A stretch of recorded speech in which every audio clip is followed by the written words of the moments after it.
먼저 공직 후보자인 본인은 국회가 실시하는 인사청문회에서 양심에 따라 숨김과 보탬이 없이 사실 그대로 말할 것을 맹서합니다. 2025년 6월 24일 공직 후보자 김민석.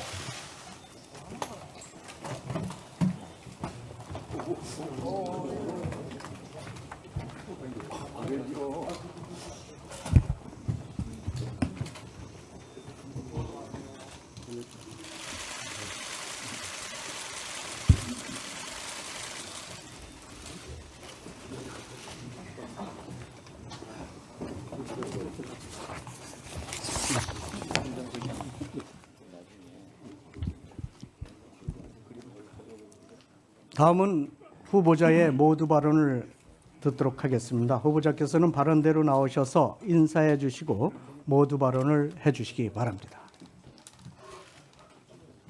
인사청문회법 규정에 따라서 모두 발언은 10분의 범위로 제한되어 있다는 점을 말씀을 드립니다. 존경하는 이종배 위원장님을 비롯한 인사청문 특위위원님, 바쁘신 의정활동 중에 저의 인사청문회를 위해서 수고를 아끼지 않으신 위원장님과 위원님들께 존경과 감사의 인사를 드립니다. 부족한 저를 총리로 지명해 주신 대통령님과 큰 기대와 관심으로 청문회를 지켜보시는 국민 여러분께도 감사의 인사를 드립니다. 빛의 혁명을 통해 출범한 이재명 정부 첫 국무총리로 지명되어 이 자리에 섰습니다. 제겐 큰 영광이 아닐 수 없습니다.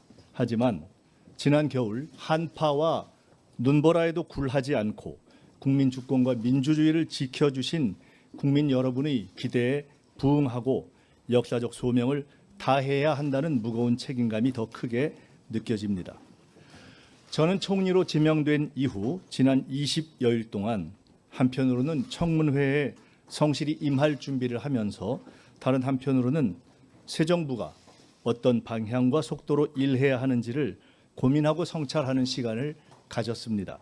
그것이 정책 청문회를 준비하는 성의 있는 태도라고 믿고 쉼 없이 학습에 임했습니다. 오늘 위원님들께서 주시는 모든 질의에 성실히 답변 드리면서 제 정책적 비전과 구상도 함께 점검받는 시간이기를 희망합니다.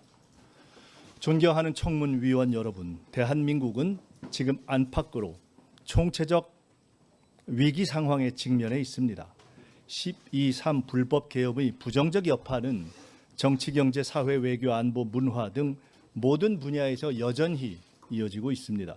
대외적으로는 복합경제 위기, 공급망 재편, 중동 정세 불안 등 급변하는 국제 정세가 우리 경제와 외교, 안보 전반에 큰 부담으로 작용하고 있으며 국내적으로는 민생 경제 어려움 극복과 정책 신뢰 회복, 사회 갈등 완화 등 구조적 과제들이 산적해 있습니다. 슈퍼 복합 넛크래커 상황 속에서 IMF 상황 때보다 더 힘든 총체적 위기 상황이 올 수 있다는 우려가 현실로 다가왔습니다. 출범 20일을 맞는 이재명 정부는 위기 극복을 위한 총력전을 벌이고 있습니다. 민생 경제에 활력을 불어넣기 위한 다각적 조치를 빠르게 추진해 나가고 있습니다. 정부가 제출한 30조 5천억 추경안이 국회에서 통과되면 서민 경제와 골목 상권에 어느 정도 숨통이 트일 것입니다. 국정기획위원회 활동을 통한 정부의 변화와 혁신의 의지도 확고합니다. 대통령님의 G7 정상회의 참석으로 손상됐던 대한민국 국격과 위상 회복을 세계에 알림과 동시에 우리 민주주의의 힘을 재차 확인시켜 주었습니다. 그러나 위기 극복의 길은 아직 멀고 험하기만 합니다. 특히 새 총리와 장관이 임명되지도 않은 상황에서 대통령님의 고군 분투만으로 정부가 운영되고 있는 안타까운 상황이 지속되고 있습니다.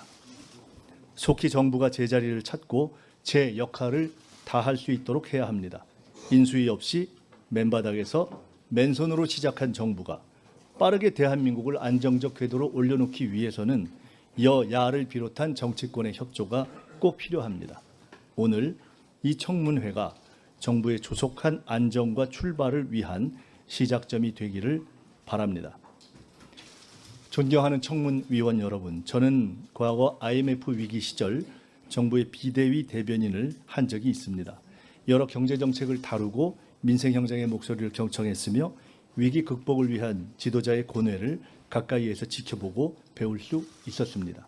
또한 국회 보건복지위원장으로서 민주당 정책위 의장으로서 국정 전반의 정책 현안을 많은 의원님 여러분과 함께 힘을 모아 풀어나온 바 있습니다.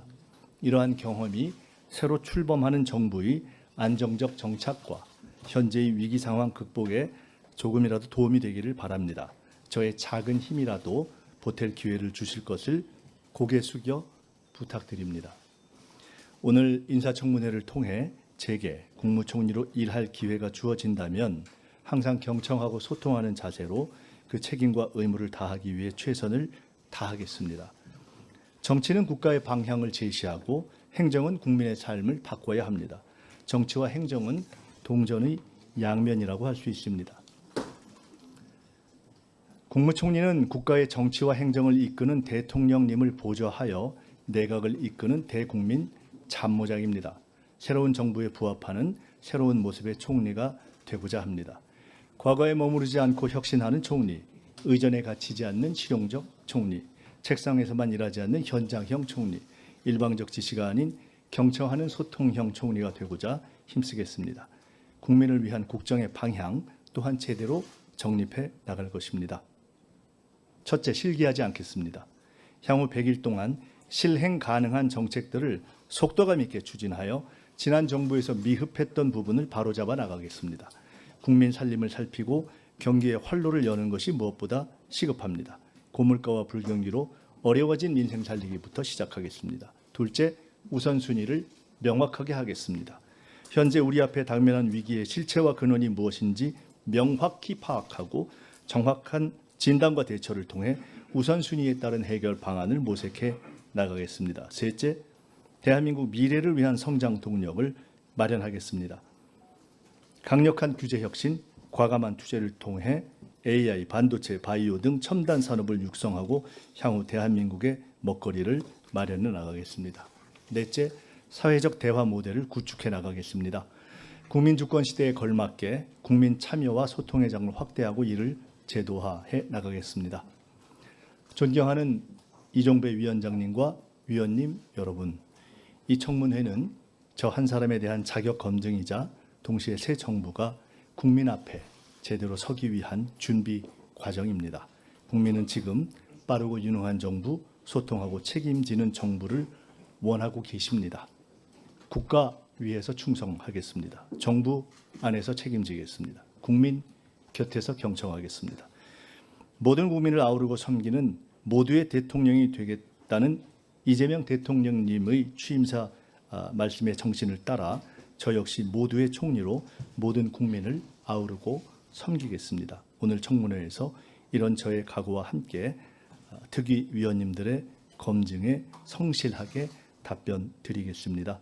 국무총리로 일할 기회가 주어진다면 위원님들께서 주신 정책 제언을 임기 내내 가슴에 새기도록 하겠습니다. 국민 앞에서 늘 낮은 자세로 일하겠습니다. 감사합니다. 네, 수고하셨습니다. 자리에 앉아주시기 바랍니다.